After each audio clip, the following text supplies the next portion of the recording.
अस्सलामुअलैकुम, welcome to my channel Fariha Mirza academy. How are you students, कैसे हैं आप सब लोग। मैंने पिछली वीडियो में आप लोगों को क्लास 10th की बायोलॉजी का चैप्टर नंबर 1 गैसियस एक्सचेंज का इंट्रोडक्शन दिया था। आज मैं उसका टॉपिक पढ़ाऊंगी। मैंने आप लोगों को पिछली वीडियो में इसका इंट्रोडक्शन दिया था। आज हम इसका टॉपिक पढ़ेंगे गैसियस एक्सचेंज इन प्लांट्स, कि जो प्लांट्स होते हैं उनके अंदर जो गैसियस एक्सचेंज का प्रोसेस हो रहा होता है वो किस तरीके से होता है। As stated above, plant exchange gases for the process of photosynthesis and respiration। जैसे कि हमने ऊपर पढ़ा था कि जो प्लांट्स होते हैं उनके अंदर जो गैसेस एक्सचेंज का प्रोसेस हो रहा होता है वो फोटोसाइंथेसिस और रेस्पिरेशन के थ्रू हो रहा होता है। अब देखिए, फोटोसाइंथेसिस जो होता है ना वो दिन का टाइम होता है जब सूरज की रोशनी प्रेजेंट होती है, और रेस्पिरेशन रात का टाइम होता है जब सूरज की रोशनी प्रेजेंट नहीं होती। ड्यूरिंग द प्रोसेस ऑफ फोटोसाइंथिस, देखें ये उस दौरान की बात कर रहा है जब फोटोसाइंथिसिस का प्रोसेस हो रहा होता है, मतलब दिन के time. Carbon dioxide is taken in while oxygen is given out. अब देखिए, जो कार्बन डाइऑक्साइड गैस होती है वो अंदर चली जाती है पौधों के अंदर, और जो ऑक्सीजन होती है वो बाहर आ जाती है। ये किस दौरान की बात कर रहा है? फोटोसाइंथिसिस के दौरान, मतलब जिस दिन का टाइम होता है उस दौरान की बात करते हैं। उस दौरान क्या होता है, कार्बन डाइऑक्साइड अंदर चल जाती है प्लांट्स के, और जो ऑक्सीजन होता है वो बाहर आ जाती है। Whereas in respiration oxygen is taken in and carbon dioxide is given out. अब देखिए, जो रेस्पिरेशन का प्रोसेस हो रहा होता है रात के टाइम, क्या होता है, जो प्लांट्स होते हैं वो अपने अंदर ले जाते हैं ऑक्सीजन को और बाहर निकाल रहे होते हैं कार्बन डाइऑक्साइड को। इसलिए कहते हैं कि रात के टाइम जो दरख्त होते हैं उनके करीब नहीं बैठना चाहिए, क्योंकि वो उनके अंदर से कार्बन डाइऑक्साइड रिलीज़ हो रही होती है, कार्बन डाइऑक्साइड निकल रही होती है, जो इंसान के लिए बहुत ज़्यादा ख़तरनाक, बहुत ज़्यादा हार्मफुल है।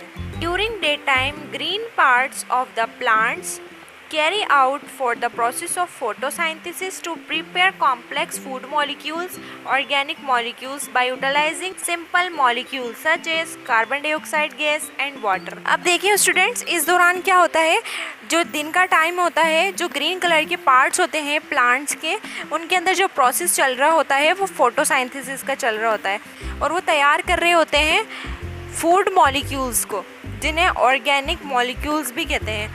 सिंपल मॉलिक्यूल्स को यूटिलाइज कर रहे होते हैं, जिनमें कार्बन डाइऑक्साइड गैस और वाटर भी होता है।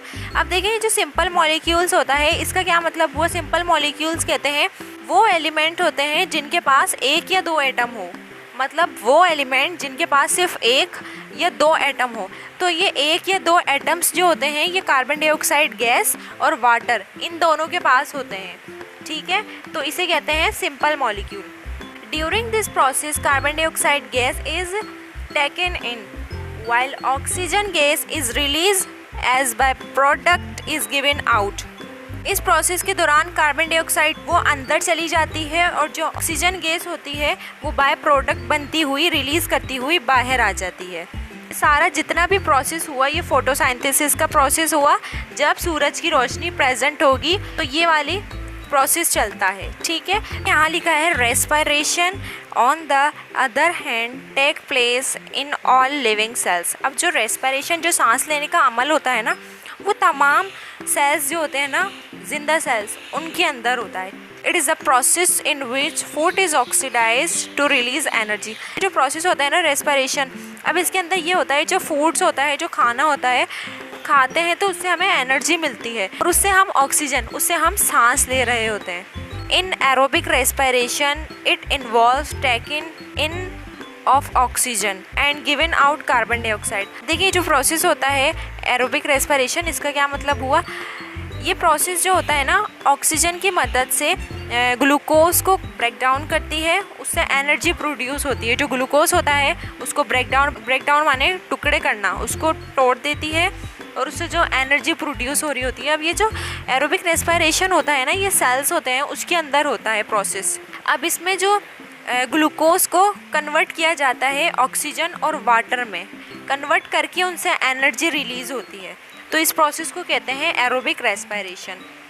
It involve taken in oxygen and given out carbon dioxide. अब इसमें क्या होता है, इसके अंदर जा रही होती है ऑक्सीजन और बाहर निकल रही होती है कार्बन डाइऑक्साइड, ठीक है।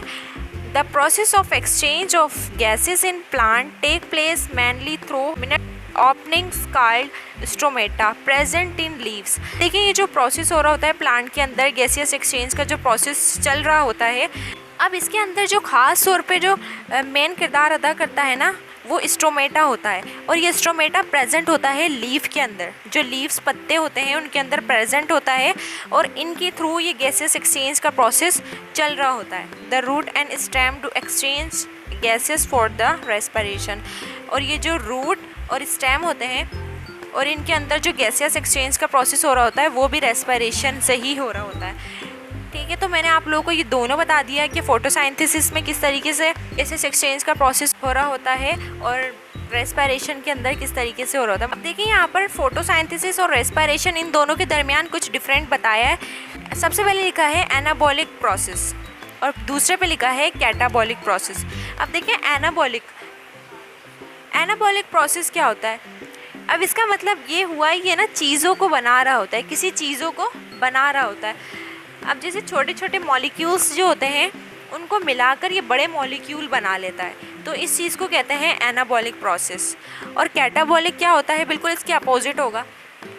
अब कैटाबॉलिक कहते हैं किसी चीज़ को छोटे छोटे टुकड़ों में तोड़ना, ब्रेक डाउन करना। अब जो बड़े बड़े टुकड़े होते हैं उनको छोटे छोटे स्मॉलर मॉलिक्यूल्स में ये कन्वर्ट कर देता है, स्मॉलर मॉलिक्यूल में तोड़ देता है, तो इस प्रोसेस को कहते हैं कैटाबॉलिक प्रोसेस। सेकंड पे लिखा है synthesize of food from simple inorganic substance. अब देखिए इसका मतलब क्या हुआ, फोटोसाइंथेसिस में क्या होता है, इसके अंदर बन रहे होते हैं food molecule simple organic substance के, और इसमें टूट रहे होते हैं फूड इनऑर्गेनिक सब्सटेंस में, ब्रेक डाउन चल रहा होता है इसके अंदर, इसमें बन रहे होते हैं फूड और इसमें टूट रहा होता है। Required light energy. और देखिए इसके फोटोसाइंथेसिस में जो होता है इस प्रोसेस के अंदर बहुत ज़्यादा ज़रूरी होता है लाइट एनर्जी को हासिल करना। जो सूरज की रोशनी होती है लाइट एनर्जी, उसे कहते हैं, सूरज की रोशनी को लाइट कहते हैं। अब यहाँ लिखा है does not required light energy. और जो रेस्पिरेशन होता है इसके अंदर कोई लाइट एनर्जी का ज़रूरी नहीं होता। Occurs in plant. अब देखें इनमें ये जो प्रोसेस हो रहा होता है ये प्लांट्स के अंदर हो रहा होता है। Occurs in all living organism. और ये जो रेस्पिरेशन का प्रोसेस हो रहा होता है ये तमाम लिविंग ऑर्गेनिजम्स के अंदर हो रहा होता है, तमाम जानदारों के अंदर ये प्रोसेस हो रहा होता है रेस्पिरेशन का। Uses carbon dioxide gas. और इसके अंदर जो फोटोसाइंथेसिस के अंदर यूज़ हो रहा होता है कार्बन डाइऑक्साइड गैस, और रेस्पिरेशन में यूज़ हो रही होती है oxygen gas, release oxygen gas. और इसमें जो रिलीज़ हो रही होती है वो ऑक्सीजन गैस हो रही होती है फोटोसाइंथेसिस के प्रोसेस के अंदर, और इसके अंदर रिलीज़ हो रही होती है carbon dioxide gas. Take place during day time. अब देखें ये वाला जो प्रोसेस होता है ये दिन के टाइम हो रहा होता है, मैंने आप लोगों को पहले ही बता दिया था। फोटोसाइंथेसिस दिन के टाइम का प्रोसेस को कहते हैं। Take place in all time. अब ये वाला जो प्रोसेस हो रहा होता है ये ऑल टाइम्स होता है, मतलब ये रात के टाइम भी हो रहा होता है ये प्रोसेस रेस्पिरेशन का। Chlorophyll is required. क्लोरोफिल कहते हैं ये एक ग्रीन कलर का पिगमेंट होता है जो प्लांट्स के अंदर, एल्गी के अंदर और कुछ बैक्टीरिया के अंदर होता है। Chlorophyll not required. अब देखिए जो रेस्पिरेशन होता है इसके अंदर क्लोरोफिल ज़रूरी नहीं होता। ठीक है स्टूडेंट, तो मैंने आप लोगों को ये प्लांट्स के अंदर जो गैसेस एक्सचेंज का प्रोसेस हो रहा होता है यहाँ पर मैंने आप लोगों को ये बता दिया, और ये थोड़ा सा बस एक यहाँ से लेकर यहाँ तक इसका टॉपिक है। इंशाल्लाह ये मैं नेक्स्ट पार्ट में कवर करवाऊँगी आप लोगों को। जब तक के लिए अल्लाह हाफिज़, दुआओं में याद रखिएगा। मेरे चैनल को लाइक कमेंट सब्सक्राइब कर दीजिएगा। जज़ाकल्लाह।